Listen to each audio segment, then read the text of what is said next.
Respected ulama, elders, brothers and sisters, Assalamu alaikum wa rahmatullahi wa barakatuh. I do ask for your forgiveness straight away. Tonight I have prepared notes, which is a no-no for a teacher, but that's more for your good than my good, because my classes go for 55 minutes and I only have 45. I've prepared notes to try and keep me to that time frame. Muhammad Abdullah and Imam Akram asked us to, myself and the 3 other brothers this month, to talk on 10 different topics. Inshallah, I will attempt to do that tonight. To reiterate what Abdul Aziz said last week, which I think is really relevant, I'm not an expert in any field. I don't profess to be excellent in deen. I'm not ulama, certainly. And I'm not quite sure really what I'm doing up here, other than Muhammad Abdullah and Imam Akram asked me, and who says no to them.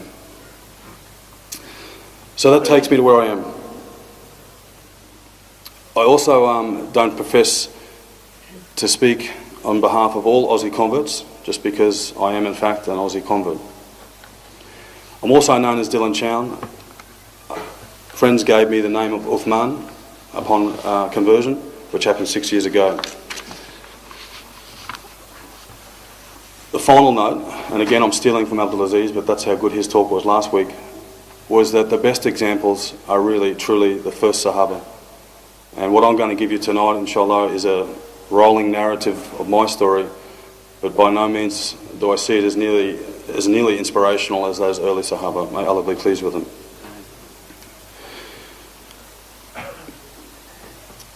I converted 6 years ago, so standing here tonight, truly I feel as if I'm exactly that I'm 6 years of age. It's only 6 years that I've attempted to live Islam. Having said that, upon doing this talk tonight and reflecting on this talk, and I look back at my life and the minutes and the moments and the things that add up in total to equal what is now, then I can honestly also say that I felt like all along I was a Muslim. I just hadn't submitted yet. I don't like the question as it was posed here, when did you first choose Islam, or why did you choose Islam, or how did you find Islam? I don't like the flavour of that it assumes that perhaps I had something to do with this, because I really didn't. I truly felt that Allah subhanahu wa ta'ala chose me for this deen and chose this deen for me. So I'm not going to attempt to answer that question, because like I said, it found me, I didn't find it. I think Imam Uzair described it to me best, and this was moments before I gave Shahada. He said that he termed it the seed, meaning that everyone who has Iman is born with that seed. And for some people like me, and it's not only the domain of reverts, it can happen with born Muslims as well, but sometimes it takes a while for that seed to germinate, to grow. Allahu Alam. As I said before, what brought me to Islam was a collection of moments, microseconds, things in time that once they added up, the totality of them just hit me like a thunderstruck. There was no doubt in my mind, and it was just the absolute truth. I will say the shock was physical. I can remember the actual moment and the time. I don't think I'll ever forget, inshallah. But it was a physical thing. They say that a penny drops. In my case, I think it was a jaw that dropped. I felt the warm sensation that you get. It starts at your hairline and it runs all the way down your body. It goes down your spine and every hair sort of pricks up. And in the end, it was like the straw that broke the camel's back. Once again, I didn't choose it, but rather I felt like a shipwrecked sailor, and that Allah had smashed me, because I needed to be, backwards and forth, like a shipwrecked sailor. And then just one day, out of the blue, I woke up after a storm and I realised, wow, I'm still alive, and all of a sudden I had some sort of clarity, and it all made perfect sense. And that happened 6 years ago in Imam Uzair's house with a couple of people that meant a lot to me.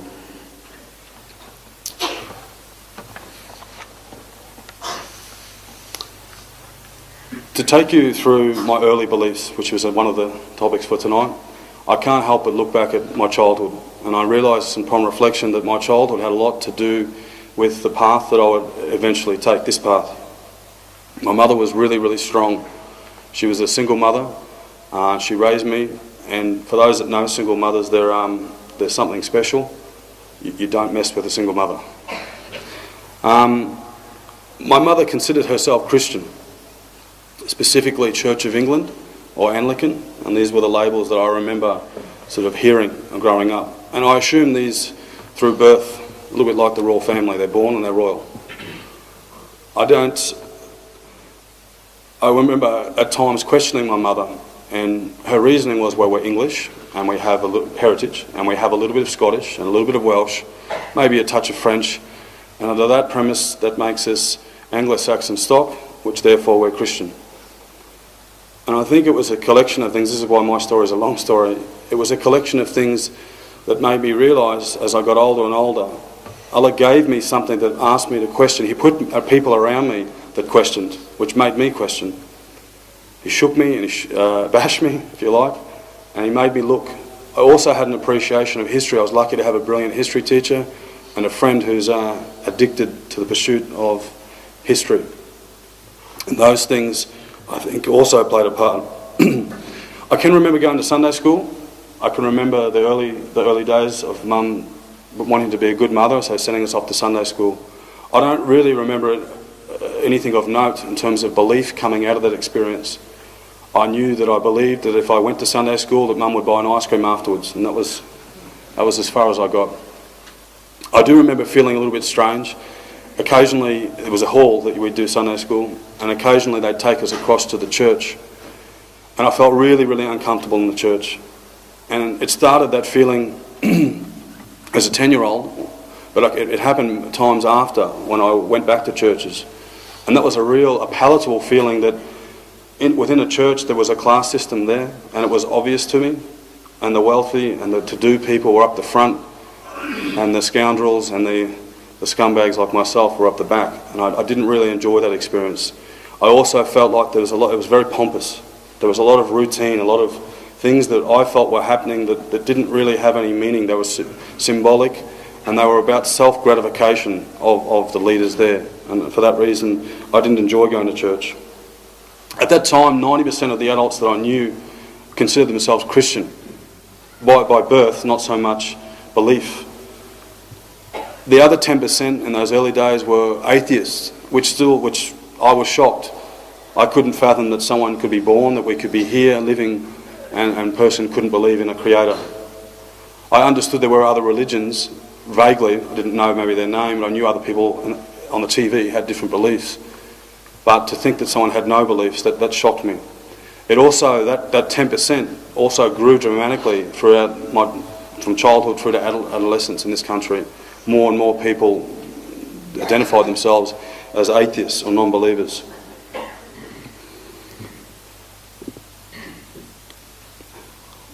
The thing about the church, and this is a major thing, I started noticing that no one went to church. And when I analysed it, I could see why. I mean, ultimately, this is a thing that never made sense to me. Jesus has already died for our sins, a'udhu billah. So you're already free. It's done. Deal's done.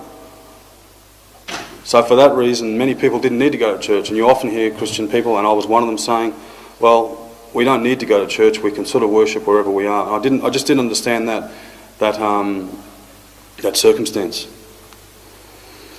Okay, going back to my childhood. As I said, I was raised by a single mother. Alhamdulillah, I did get to see my father on occasion, and I really did cherish this time.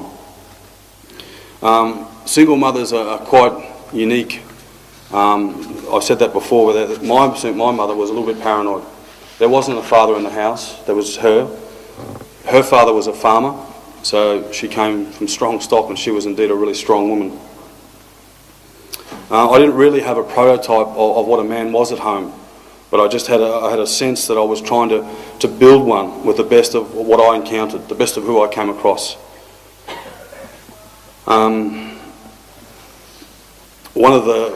one of those people, of course, was my father when I spent time with him. Another one was his best friend, and I can remember his best friend vividly when I would go over there.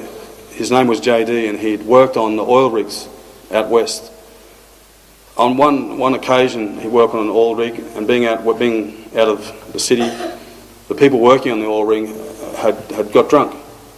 His job was to tighten the actual rig. So whilst he was tightening it, they were drunk. They've turned it on, either accidentally or on purpose, and it's ripped him open. And he spent years in hospital. Intestines were removed and what have you.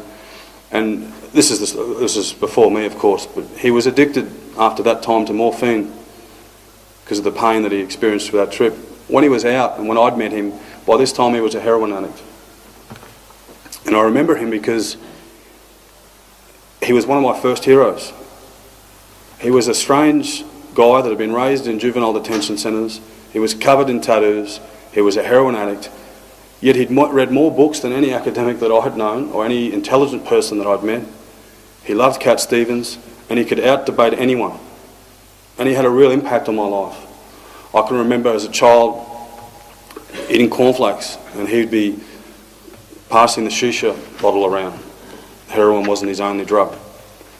And I wouldn't, obviously I sort of, this never had an impact on me, the bad, but the good did. And it stayed with me. And his advice all the time, him and then my mother, he would say, don't be like me.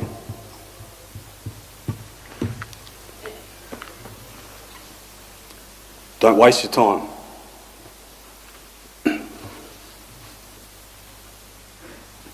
Coupled with my mother, who was paranoid because I didn't have that father figure, she would always pull me aside and she would say, you make sure you're a strong man. Promise me you'll never, ever, ever drink alcohol. And I couldn't understand this. She would say it over and over and over again. Bearing in mind where, my culture being here, I didn't understand that. Every man drank beer. Part of becoming a man was to in fact drink beer, I thought, in those early days.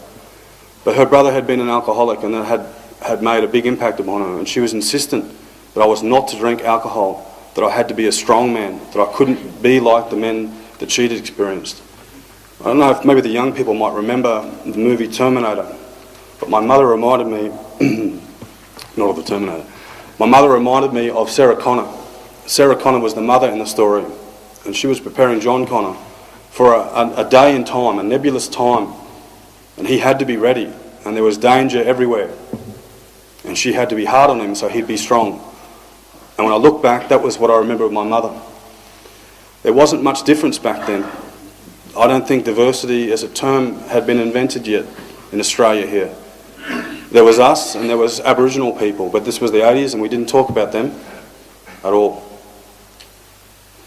As far as multiculturalism, I think for me to experience multiculturalism back then, it meant that instead of having sausages for dinner, Mum made burritos. That was the distinction.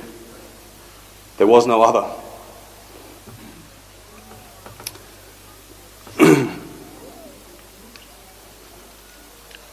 And in that time, I think it's a collection of my mother's insistence and the people that I met that helped me and prevented me from perhaps laying roots into the dominant culture that was here. I'm not saying it wasn't a case of not belonging or not feeling belongingness, simply not valuing what was here. When I analysed it, I thought, if the sum total of my life becomes that I can outdrink another man, or that I can own a Holden or a Ford, whichever one being better, or I can do away with basic hygiene to show my masculinity, then I thought that that's a very hollow and a very empty sense of being a man. For those that don't catch my drift, in that time, drinking was the big culture. In that time, what car you drove in terms of Holden and Ford was the distinction. And lastly, for a man you had to be grubby and unkempt and sort of half barbaric, and that was a sign of Aussie maleness, for those that missed that. With the coming of you people, you brought a lot more culture into Australia and things have changed. So in that time I couldn't see really any belief. I knew I believed in God, I believed in His wrath, and I was always fearful. I believe also that God had wired me in some sort of way. I couldn't do bad like others could do without feeling like really awful inside. And that extended past obvious things. Obviously we know not to stealing is wrong, so we don't steal. But there were things that were acceptable in my culture, and there were things that even my parents were encouraging me to do, and I'll take the instance of alcohol. But if I ever succumbed, and I hated alcohol, but if I ever succumbed and did try it, I would feel awful, and it would really, really hurt me inside for many times. Similarly, in a fight situation, at our school, which I'll retell later in the story, it was one of those schools back in those days where people did handle things with their fists. And I could never start a fight. And that was the secret to a reputation. The person that went and started the fight, that kept them safe. But I could never do that. I never had a reason, so I could never just walk up and hit someone innocently. It was a different story though if I was hit first. But those were the things, that guilt inside that I couldn't rectify. This is the mentality that I had when I left. I had been living in Hervey Bay, which was very much a fishing village, and very strong in sort of ochre culture or redneck culture, depending on how you want to term it. And I came down to Brisbane, and at this time I'd drawn a line in the sand. I'd been bullied mercilessly as a kid in early primary school. Alhamdulillah, my mother prepared for me. She was a strong woman. Like I said, there was no difference back then. So me just having red hair made me different back then. And I remember since I could walk or talk, my mum used to insult me and hurt me and make fun of me based on my freckles and my red hair. And she did it as a way so that when I got to school and it started happening, it just washed off me like water off a duck's back. And it was a deliberate thing. She told me recently. She explained, now that I'm a father and I realise that sometimes I'm too hard as a father, my mother explained to me and said, oh, it was different with you, I had to be hard, and this is why. And she explained this to me. When I entered Brisbane, I had drawn that line in the sand. I'd had enough, and I'd stood up for myself in Hervey Bay in the midst of this bullying, and I'd come down to Brisbane. My dad's family at the time wanted me to go to Churchy, which for those that don't know was quite a well-to-do school on the south side. But Churchy was a private school, and I'd always grown up thinking anyone that went to a private school was a spoilt brat. Ironically, I work at a private school now. So it was Camp Hill High that I went to. And Allah subhanahu wa ta'ala always intervened. Once again, standing in the principal's office, first day, mother's there. The principal tells me, and he's so confident, he looks at me and says, I'll know whether you're going to be successful at this place by morning tea. And I looked at him like, okay, tell me how. And he said, I'll know by morning tea, because as soon as I see who you've hung around with, which group you're with, I'll know. And so, alhamdulillah, this was an important thing. I took obsession to this. I didn't enjoy his confidence, the presumptuous nature that he came across, and I thought, right, based on the experiences of Hervey Bay, from here on in, I'm going to be me that I need to be, and I'm going to resist sort of fitting into a subculture or a group here. So I stepped back, and many people my first day would, come and sit with us and wanted to sort of drag me over and welcome me, which was, they had good intentions, I'm sure. But I sort of refused. I kept them at arm's length, and I refused because of what he said, because of that presumption that he'd know. And alhamdulillah, it really helped me. If I look back now there's the Ali brothers that were at Camp Hill from Holland Park, you might know them. The Hijazis were there, the Gadbans were there, the few Afghani brothers were there, and the Rains were there. All at this one school. And this was my, I guess, first look at an Islamic environment, well, I won't say an Islamic environment, but an environment with Muslims in it. Eventually, in that environment, a tall, immaculately dressed fella came up to me, really, really well groomed, and it was in a history class, and we hit it off. I saw two other guys in a manual arts class. Another guy was a year above us, but he was the school's best athlete, and he stood out a lot, and I knew him too. Another guy came from England, and he'd been there as a primary school, and he'd come back. So in total there were 6 friends. At that time when I got there, we all had other friends. We were all sort of connected to certain different groups. It was the 90s, and there was a group mentality. Skaties, rock people, listen to rock music, homies, people that sort of really sold on that American subculture in the 90s. and so on. We sort of had friends in other groups, but we were like charged ions. We were sort of magnetic towards each other. Even though in our other groups, just in association, bit by bit, we would always come together, the six of us, even though we were separated. And I really believe that Allah subhanahu wa ta'ala brought us together then. Today, or back then I should say, 3 of us were Muslim, 3 of the 6. Today, 5 are Muslim. And 1's doing 12 years jail. Inshallah, 1 to go. Anyway, we shared a certain mentality. We were in the pursuit of excellence. We used to push each other. We wanted to be, and it is maybe superficial, but it has to start somewhere. But we wanted to be bigger. We wanted to be stronger. We wanted to be tougher. We wanted to read more. We wanted to be smarter, and we wanted to get further.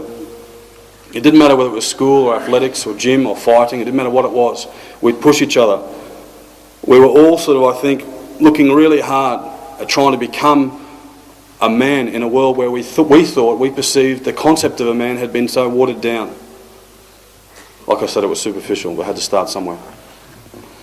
They say that diamonds are made in the rough, though, and I can remember there was a specific incident, and it sort of may not mean much to the audience, but it means a lot to me, and it was a turning point. Like I said, the 6 of us weren't necessarily together. We all had our own groups. And I remember at school, as a young kid walking around the corner, and there was this little fellow, he was small, the smallest guy in the group. I turned around the corner, and he was hissing and spitting, and he was wild, and someone was trying to hold him back. And in front of me were these 2 massive guys. And I'm thinking to myself, what's this guy thinking? What's he seeing? I'm seeing a little fella and I'm seeing 2 big guys. And I've done the maths sum pretty quick. But anyway, as what happened back then, all of a sudden they were a year above, we were the year below. So it started to polarise. Their group started to come around, our group started to come around. The tough talk, the usual sort of schoolyard type thing. From that, they said, teachers came, we had to go. From that, they said, you come after school, we'll be here after school. We thought, oh, yeah, okay. And there was a lot of tough talk, there was lots of people there. After school, however, there was only 6 people. And nothing happened, rest assured. And neither should have, alhamdulillah. Just kids, silly thing.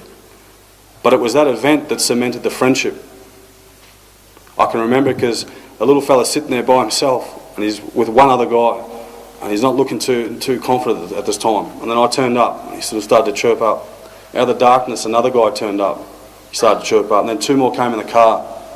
And it was the difference between, talking the talk and walking the walk. Like I said, alhamdulillah, nothing happened. And it's not a good thing, and I'm not sort of promoting that. But I can't go without saying that was a turning point with the friendship group. And with closeness comes trust.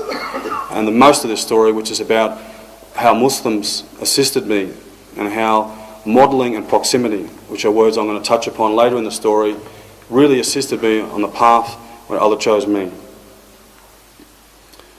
I can remember one other event. It was frightening for my mother. We'd all gone to the gym. We were very, very competitive people. And being really competitive, we had to outdo each other all the time, in a nice way. There was no jealousy aside. This is a beauty. We could go hard against each other and there wouldn't be any jealousy. And we were doing a Russian leg press program. And we'd do one more. And the next guy would get on and he'd just do a little bit more. So the trainer's thinking, geez, if you can do more and he can do more, I'm not making this hard enough. So he makes it harder and harder. And we course the competitive nature of boys together. We're trying to cut a long story short, the workout finished. From the point where the workout finished to getting out at the front of the gym, it took 45 minutes. Kept collapsing, couldn't take more than a couple of shuffled steps. I called Mum in an emergency, come and pick us up. And Mum came and I'm on my back. Another guy's in the gutter and another guy's vomiting everywhere. And this is a big moment for my mum because she thought we were all on drugs. I got in the car and we all just wanted to get home. We wanted to get under the shower, we needed to get some food in our bodies, we needed to recover quickly. But she wouldn't drive until I said, Mum, I swear to God. And she knew that I wouldn't say that, I didn't mean it, even back then. I said, I swear to God, we have not taken drugs, we are not on drugs. Please just take us home. And she took us home, alhamdulillah. But that's just a little sort of snapshot into the mentality that this group had sort of developed. In terms of what attracted me to Islam, it was the character of these guys in the early days, and then in turn their families, that really showed me the beauty of Islam. Years later I was teaching in the bush. This was at September 11, and apparently planes were from Muslims apparently were knocking down towers. And I remember saying, I hadn't seen these brothers in 4 years maybe. I remember saying no, because I didn't catch it on TV. People were coming at work and telling me what was going on. I said, no, it couldn't be Muslims. It couldn't have been Muslims. I know Muslims. No Muslim would do that. Alhamdulillah, that was the impact that they left upon me. Anyway, I hadn't made the jump that Islam was not just a religion for ethnic people. I did see the beauty of it. I respected it completely from those early days. But I didn't really think it was a viable choice for me. Maybe I still hung on to that mentality that my mum had, that, well, Islam's, not for Anglo-Saxon white people like me, that I had to find it through Christianity. And that's when I sort of went on my own path, and I searched through Christianity. In terms of their impact, I remember their standards. They were so hygienic, spotless, always, in terms of their dress, their hygiene, their manners. They didn't spit like other people spat. They didn't swear so much as other people swore. They always had sort of clean clothes. I know that doesn't mean much, but it stands out for me, and it stood out for me. By that time I was ironing my own white shirts for school. Mum was busy, I owned them, single mum. And I knew how hard it was to iron a good shirt for me. And I could never match their shirts. Their mum would always outdo me. And I'd look at it. I don't think any other guy in that school would have looked at their shirts like that. But the experience of a guy from a single mother who had to do those things, I noticed. And those little things, like I said, little tiny things added up. They weren't soft either. They weren't nerds. They weren't backward and coming forward. But they had standards and they had principles. And they wouldn't budge on those. And that also stood out. I also liked at the school that in a school where it was the late 90s, when the fists would fly and they would decide conflicts in this school. It was different to other schools I'd been to. But when it came to the Muslims, whenever they got to that point where it was two guys standing, all of a sudden, Muslim brothers. And the conflict stopped. All they had to say was Muslim brothers, and that was it. And that intrigued me, because there were no other rules. You could do whatever you wanted, but that was a rule, Muslim brothers. And that unity, that restraint also sort of struck a chord. One of the key vehicles of the early friendship was debating. It was in the introduction. We were part of a school debating team, and this made such a big difference. Again, we were the sporty kids. We were in all the top sporting teams. And when the English teacher, watched us walk in the door to sign up for debating, he sort of, are you in the right room? Like, the sport field's that way. And we said, no, we want to join the debating team. We wanted to push ourselves. We wanted to, the ability to speak is a life skill. And we sort of had an early sense of that. And so we joined the team.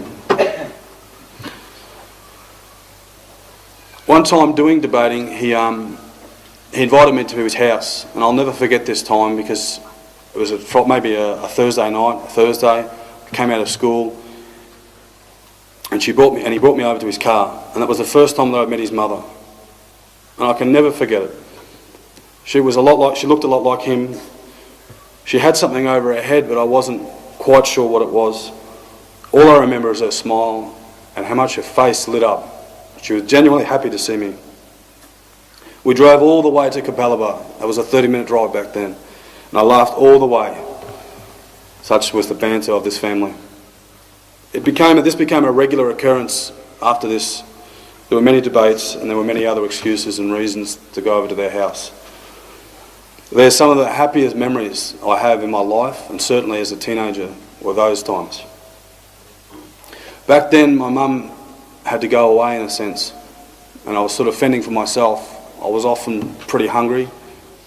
I could get access to money at different times, which means I could buy food if the shops were open or if it was available, but otherwise I didn't have access to food. So to go over to their house to have a home-cooked meal it meant a lot back then. From that first interaction, I can't explain to you how welcome I felt in their home. To this day, I honestly consider them to be like my own parents, and I truly love them. This extended past his family. There was another guy, incidentally, who was related to him, and he'd also invite us over to his house. And we do what all good friends do. We'd play cricket, we'd lift weights, and we'd put gloves on and beat the stuffing out of each other. But back to debating and back to these nights. So many discussions took place. I can remember some of them. Last week I've been reminiscing with my wife, and it's been interesting. One of the times he asked me to explain the Trinity. And I said, of course. Well, I tried to explain it, and I explained it. As it was coming out, because he's a very intelligent person, this guy. So as I'm trying to explain the Trinity, I realised how weak and how confusing and ridiculous the concept seemed as it was coming out. Forgive me, anyone who's of a Christian background, this was only my view. It's only my view. I knew he knew more than the Bible than I did, even though he was a Muslim. He could tell me bits of the Bible I didn't know. I knew that he knew more about Jesus than I knew about Jesus. And you know what Jesus apparently means in Christianity, and he knew more. But he never preached Islam to me. But it was his comments, his questions, his well-timed, statements that he'd make that left an impact years and years and years later. I remember years later, he would say, and he said this from that time onwards, that Christianity, he said, "No, look, I'm not trying to offend you. Christianity, it's one of the best stories. It's a great story. It's such a good story. I might tell my kids the story for a bed night story when I get older." This is his way of and we were close. He could say these sort of things and I didn't take it in an insulting way. Anyway, whilst at his house, we get a knock on the door from one of the many siblings in his house, and that meant, we realised soon after, that meant it was time to pray. So whether it be us or Margaret Isha, he was at the door, time to come, and we'd stay in his room. And he had an amazing library in his room. And I can remember when he went to pray, we'd look through his shelves, and we'd love to look at the Malcolm X books. We'd go through all of the Malcolm X quotes. And he had other things like the Dead Sea Scrolls, which was intriguing. And he had the Gospel of Barnabas. And I'd take a read, and I'd read these things. And this guy would walk around quoting Malcolm X, so I could pretty much retell a speech of Malcolm X's based on him. And then he'd come back from prayer and we'd get back into debating. But those things stuck with me. In terms of belief, I think two things came from the book, for autobiography of Malcolm X. It's one of the greatest books, I think, storybook, other than the Quran, of course, that was written. In one of them was his life-changing Hajj. And it was a statement he made in that, because Malcolm X was Malcolm X. We all knew what his beliefs were. He called white people devils. When he went to Hajj, he came back, he left the nation of Islam, he'd accepted true Islam, and he said, I've eaten and I've slept with all the different colours of humanity, together as one. And that was the first time, I think, that I remember thinking, wow, so white people can be part of Islam. There are white people in Islam. And I'd never made that connection. And he used to say, my dad's white, his dad's white. And I'd never made the connection, even though they are, in fact. That was an important thing. The second thing, and it's a statement that stayed with me always, and it's the last paragraph in the autobiography of Malcolm X. He states roughly, and I'm not going to attempt to quote it word for word, but he said, truly, this is Malcolm X, truly I have fought the best that I know how. He said he understood that in civilizations, people within civilizations that try and change them very often end up dead. They kill them. And he said, which was the climax, if I have uncovered any meaningful truth that will destroy the malignant cancer of racism in America, then all praise is due to Allah, and only the mistakes are mine. Now this really, really hit me, because I had what I call like a lightning bolt complex. In the 90s, American culture was very popular, it's still popular. That the NBA, the rap, you know, that really the hip culture, and people were walking around saying, "I'm the man. I'm this. I'm going to do this." And even if I was standing next to someone that said, "I'm the man. I can do this," I'd be scared a thunderbolt was going to come out of the sky and just destroy both of us. I couldn't believe someone could be so cocky and so arrogant to claim things like that. And when I looked at Malcolm X's comment, I thought, how beautiful is that? Because let's face it, Malcolm X was absolutely unbelievable, brilliant. He was a Muslim, true Muslim, for 2 months, and at least 200,000 people reverted through Allah, through this guy. So what a brilliant guy. But he said, all praise is due to Allah, only the mistakes are mine. And that stayed with me also. I had, like I said, that complex. I couldn't equate with people thinking that anything came from themselves. At the same time, I was by no means convinced yet, and I was still on a mission to look for God Almighty, through Christianity. Certain things didn't fit though, and based on these experiences, based on being at these brothers' houses, based on their families, I went in pursuit of Christianity. I had a guy, mashallah, and Allah reward him, he was a Christian man, and he used to come over, and it was a 10-part series, which is something we could always do ourselves. But anyway, 10 times he'd come over, and they'd broken down, you know, the fundamentals of Christianity across 10 units. And he would come to my house, I didn't have to leave my house. And he would start, and it started off well. He would talk about Adam and Eve, and that's, you know, and it made complete sense. We're all with that. And I think we got up to lesson 7. And that's when the problem started. And we didn't get past lesson 8. But based on those early experiences, truly, the poor man, I gave him a terrible time. Each lesson, I had 2 or 3 questions that had come and arisen from these experiences that I had with people, those seeds of doubt, and I had to ask these questions. And he couldn't answer them. And he'd say, "I'll come, next time I'll answer that question." And he'd come back and he'd try and answer this one. And we got to the Trinity, and he started to get really frustrated because we'd been on the Trinity for 3 lessons, 3 sessions. And I'd ask questions, he'd gone away, he'd come back, gone away, come back. And basically he said, look, and this is how he explained it, there's a bridge here and there's a bridge here, and you have to jump it, and that's faith. And I thought, wow, no thanks. I'm not jumping anywhere. Anyway, he was a great guy, and Allah reward him.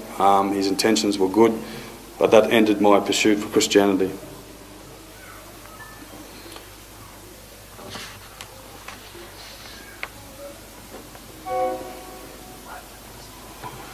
Okay, back to the ikram of the family, the genuine love that I felt for that family that extended. One of the best memories I had, it was my 16th birthday. Like I said, I wasn't eating much at that time. Times were a little bit tough, but, you know, relatively speaking. Can't call it that tough with the audience here, things that happen overseas, but for my little world, it was tough. Anyway, a friend brought me out of the school. We come out of the school, and his mother's there. I'm thinking, what's she doing here? It's the middle of the day. I think by that time she had 6 siblings. And it was my birthday, and she had baked a cake, and she'd driven 30 minutes from Kapalabad just to bring me that cake. It was one of the most touching things I can ever remember. And that was one of them. A year later, we graduated from high school in year 12. And afterwards, her and her husband hugged me and said how proud they were of me. Again, they treated me like a son. And they had a gift for me, and it was a handmade maroon state of origin blanket. And that was my present for graduating from year 12. And this was just some of the things they did for me.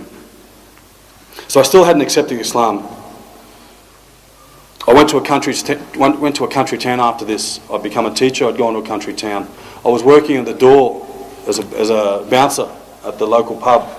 This was a problem. By then I was a city kid, city slicker, fancy hair, I had 2 earrings, and I didn't drink. This was a real problem for them. And they would say, you know what, come and have a drink with us. And I'd say, sorry, I don't drink. I said, what's wrong with you? I'd say, there's nothing wrong with me. I don't feel the need to prop up my personality or my character on the fake assumption that alcohol is going to extend my personality. Whack, whack, whack, whack. Didn't go down very well. From there I went to the Brisbane Youth Detention Centre. I got a job within there, the Juvenile Detention Centre, and that's when the heart started. I was working with kids. I love working with kids, and I really feel an affinity for them. And it was a confusing affinity. I'm training with them, lifting weights with them, but these kids have killed people. These kids have bashed people. These kids have raped people. It was a real mixed feeling. They were innocent. They were kids, but maybe not so innocent. Allahu Akbar. It was a difficult experience. I went from there to Anala, and it was a really difficult experience there too. The most successful moment I think I had there was when I convinced the boy. I said to him, look, I've noticed I can't teach you when you're on that stuff. Please don't take it until morning tea. Just let me teach you from the morning to morning tea. Then go to the park and then do what you got to do. I think it was marijuana. But I couldn't teach him while he was on it. And he agreed. He said, okay, so no problems. I'll hold it off for you. Alhamdulillah, I could teach him for an hour and a half, and he'd go and shoot off. He'd get the smoke out. Also, kids would be talking to me, and they'd cough, and the paint would come out of their nose and their face. This is the solvents that they would be sniffing. It's guaranteed to kill you. They're walking dead. In that time, there were 2 or 3 suicides. People that I'd known, kids, and that really, really affected me. The final straw, I was living with an Aboriginal family at the time. I was connected to them. I was in 2 houses. There was about 15 of us between the 2 houses. And one day this kid hung himself on his mother's washing line. And he didn't do a good job. Didn't finish it. And he's a vegetable. And he's get fed through a tube. And this affected the whole family. And it was the final straw for me. I was really at trouble here. I was at wit's end. I was at war with the world. I saw no justice. All I could see was pain in the world. I had a yearning, and it wasn't belonging issues or loneliness, because I had this saying that I'm alone but I'm not lonely. So it wasn't that. It was a second heartbeat, and it was lower than my actual heart, and it just grew stronger and stronger. And I couldn't rest day or night.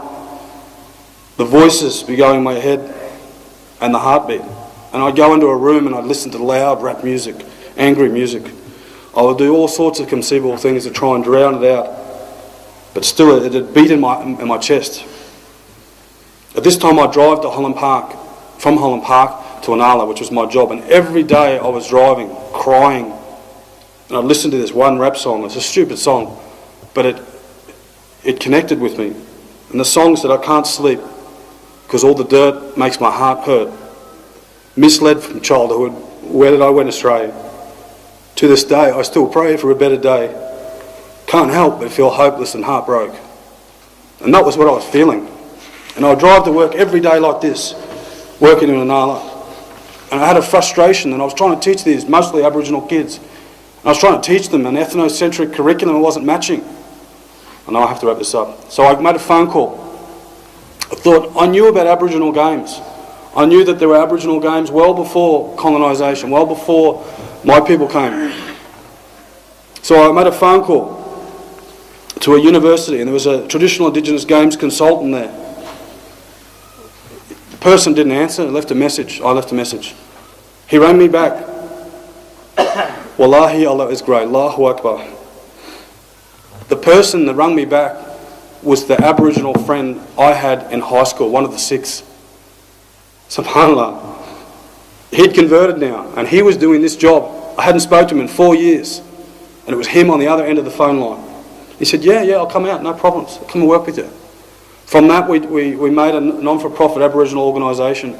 We started delivering games to all remote places in Queensland. Our workforce were the students that I was teaching.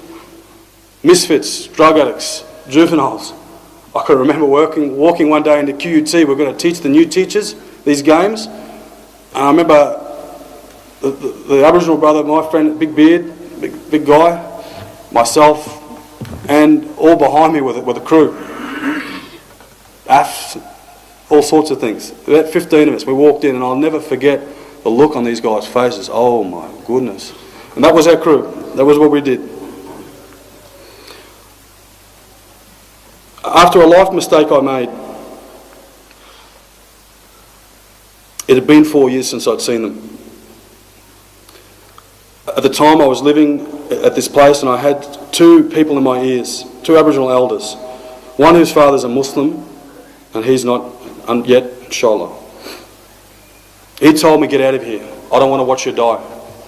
By this time I was 60 kilograms. I'm 100 now. So you can imagine what I looked like. I moved to another friend's house. His father was a well-known and respected Aboriginal elder and activist.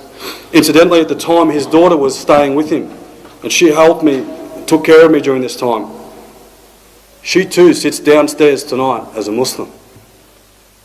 SubhanAllah. Upon conversion, which happened a little bit after spending some time in the house with her father, and her father built me back up. He had really heavy words.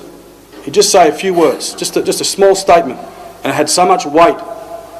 It brought me back from wherever I'd gone. I remember turning up to a mum was there, and my friend had been insistent. He'd been pushing me. He'd gone to Hajj, and he'd left me these documents. He said, I'm ready to go now. Here's my will. If I die, alhamdulillah.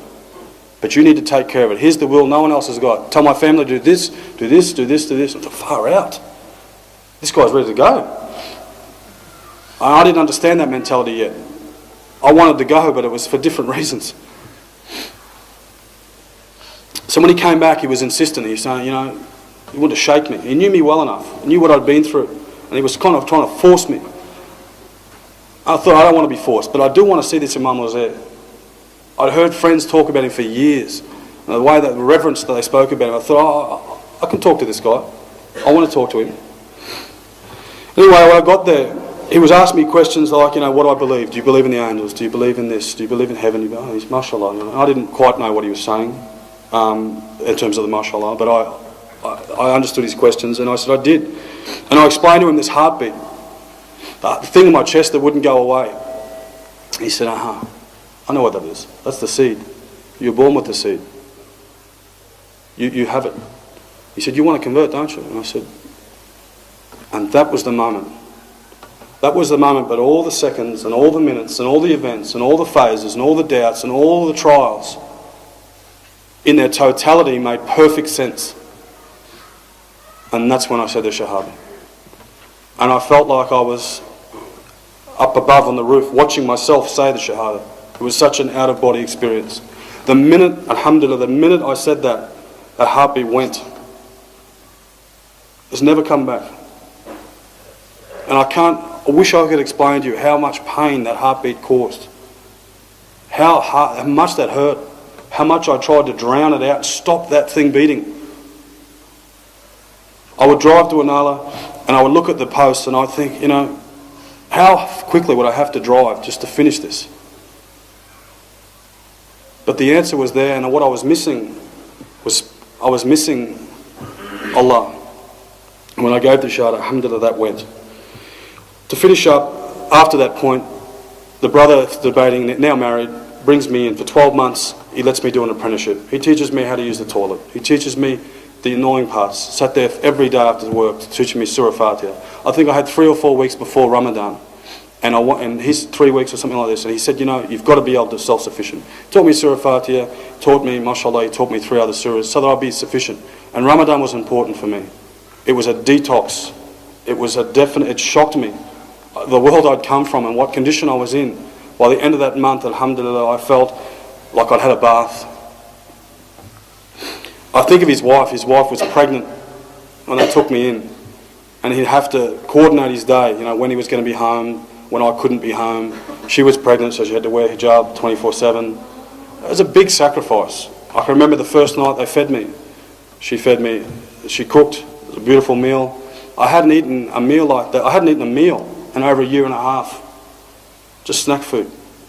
So I went out the back and I was throwing up for ages, and I felt so bad. I wondered whether she was offended.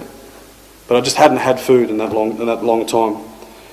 So it's the sacrifice of my friends on this day, and even this day, even now in this mosque, one of those 6 friends, he sits with me every day, once a week. And it must be so painful for him. Teaches me ba, ta, tha. Gets frustrated, I'm sure, as I go abatum, abatum. And I go over and over and over and over. Subhanallah. The hard yards. I've been asked to give advice on, you know, what I could give advice, and I can't give advice. The advice comes from the speakers before me in the month that's gone before. Muhammad Abdullah, Sheikh Mabruk, Imam Akram, Brother Soko, these people. I can't give advice, but what I can say is, out of all this experience, the two things that made such a big difference was proximity. They didn't just speak to me as I passed in the mosque, they brought me into their homes and their families, and modelling.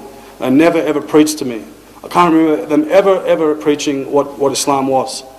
They just modelled what Islam was and they lived it. In terms of what my family thought, they wondered whether I was David Hicks. They thought, you know, that someone's got into me here, I'm going to be set up for a cause and they're going to see me on the news. I'd made so many mistakes by then, I was so scared of going backwards. So I was really dogmatic. I threw out over 300 CDs. You know, I grew a beard. I was quite dramatic in the sort of what I did and dogmatic. And I turned a lot of people away. Family would give gifts and I'd say, look, it's got eyes on it, I can't have it. They would convince me, you know, you've got to get a house. Son, when are you going to be successful and get a house? And I'd say, I can't, the interest, can't do it. And I used to push people away. And I've learnt now that make things hard for yourself, no problem. Be strict on yourself, but don't enforce it on others. And that's the only advice I wanted to give tonight because I'm not qualified to give any other. The last thing I've been given the one down here is the hardest thing for me was expectation. I was so disappointed by Christianity. I came to Islam and I thought it would be perfect. And it is. Islam is perfect.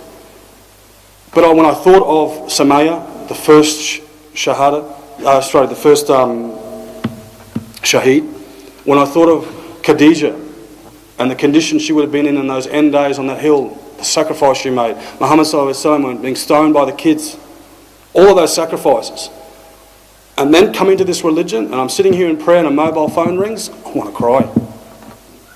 How could we disgrace their memory?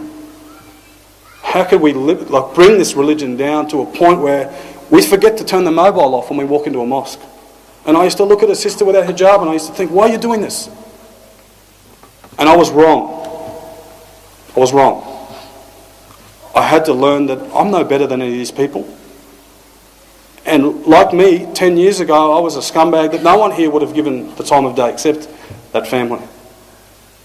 Like Surah, some commentators of Surah Yasin, that man that came from the furthest part of the city, I was one of them, the undesirables, one of the furthest part, had not much to, and I was a mongrel, but somehow or other Allah chose me. And I don't look at that sister now and think, why hasn't she got a hijab on? That's between her and Allah. In 10 years' time, that sister could be someone else. Similarly, the brother with a beard and a jubba could be involved in interest. So I try not to judge people. And I think that's something we need to all stop doing. I've got to finish there. It's a long story. If I cut it down to the end, it was Islamic proximity, the willingness to people to bring me into their homes, and the modelling of those people. And I can't thank them enough. The only thing I'm sure of, that every time I say Surah Fatiha, every time I offer a prayer, every time my kids offer a prayer, alhamdulillah, they get the reward because they deserve it. I love them. And I hope this meant something to somebody here. I hope this meant something to me. If I finish off, Subhanaka Allahumma ashhadu wa la ilaha illa anta subhanaka wa atubu ilayk. Jazakallah khair. Assalamu alaikum wa rahmatullahi wa barakatuh.